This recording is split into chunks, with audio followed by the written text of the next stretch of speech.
Ассалаумағалейкум, қалайсыздар, амансыздар ма?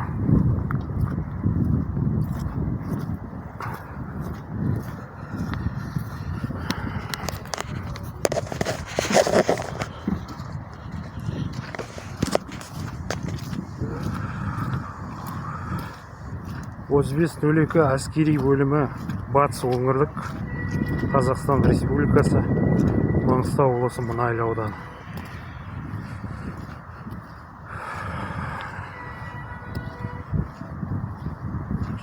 Жаңа қызметтік орыннан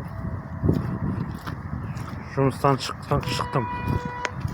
Арыз жазып, посольствоне желание жоқ дейді әскери қызметшіде. Енді үкіметтің орны мемлекеттік мекемеде посольствоне желание жоқ дейді. Осылай қатынауыма жағындай такси қатынастары қиындық тудырады деп жазылым. Келіп кетуім қиын деп. Сөйтіп жұмыстан шықтым. Енді жұмыстан шыққанда ол дейтін арызын жазғанда 3 сағаттан артық болмаған деген, 3 сағат болмаған деген кешемен айтқам. Осылай WhatsApp-тан хабарлама жіберген ол басшылардың елдеріне. 7-ші күн жұмыс істемейді. 1-ші күн барамыз деп, 1-ші күн барамыз деп. Кеше жақында бірінші басында капитан мырза болған.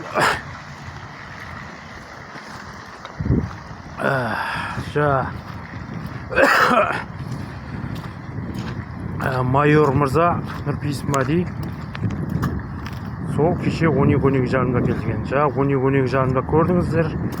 Такси тоқтаттым. 15 минут такси тұрды, такси келмей. Осылай міне қараңыздар. Ертелеу барсаң, ертелеу бадырайып отырасың ана жерге барғанда, әскери бөлімге барғанда.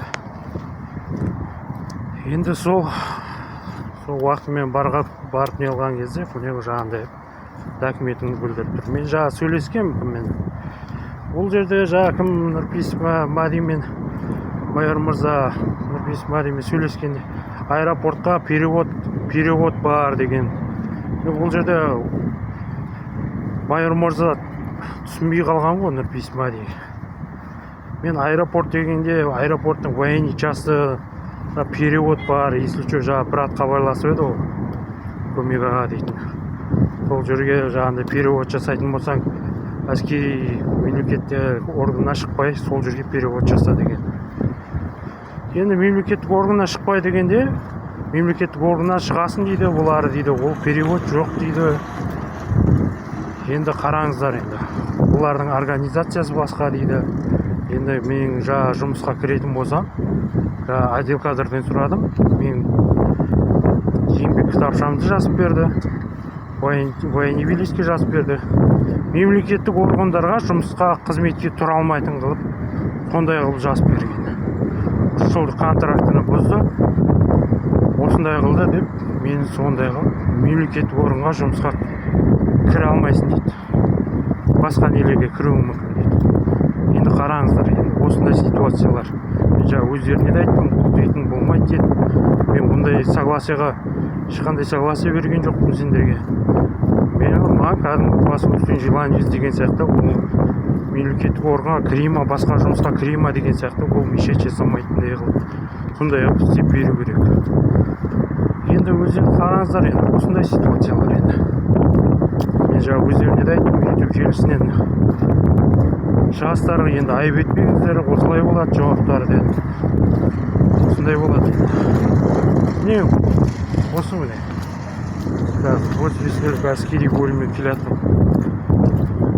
Қазір Қараған ауданы.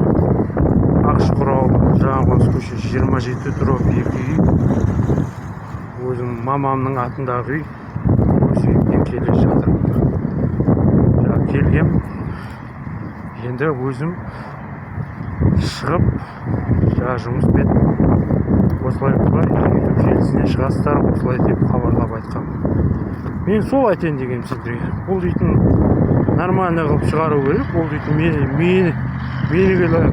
менігілі алғып, өздері аппақ адам сияқты әскери мемлекеттік мекеме деп. Сіз қарайсыздар енді. Осындай ситуациялар. Айтсаң айтты болады. Мен сол айтайын дегенім сендерге. Сендермен бірге болған Бауыржан, Биік Бауыржан табыныр ол жоғарыдағы. Осылай міне қараңыздар енді қазір мына жерде такси алып қалаға қарай жүру керек. Қалаға барып тректерді бітіріп ауылға қарай жүру керек. Енді жаңа перевод жасайын ба десең енді қалай кіргізбейтін болып дәлелдеуін білдіріп тұр. Осылай енді осыны қарап қойсындар, енді білетін заң мамандары керек бұл жерде. Олар дейтін жаңағындай пассаба қылып өздері быты деп отырма деген сияқты. Осылай енді өздеріңіз қараңыздар. Сендермен бірге болған Хиуа ханы Бауыржан, Биік Бауыржан.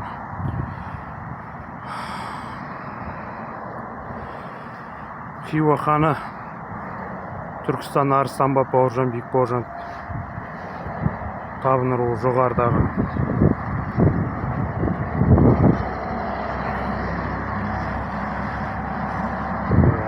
Хиуа ханы Бауыржан, Биік Бауыржан табыныр ол жоғарыдағы. Түркістан Арыстанбап Бауыржан, Биік Бауыржан ұлы ер адам табыныр ол жоғарыдағы. Сендермен бірге болған Бауыржан, Биік Бауыржан. Сау болыңыздар.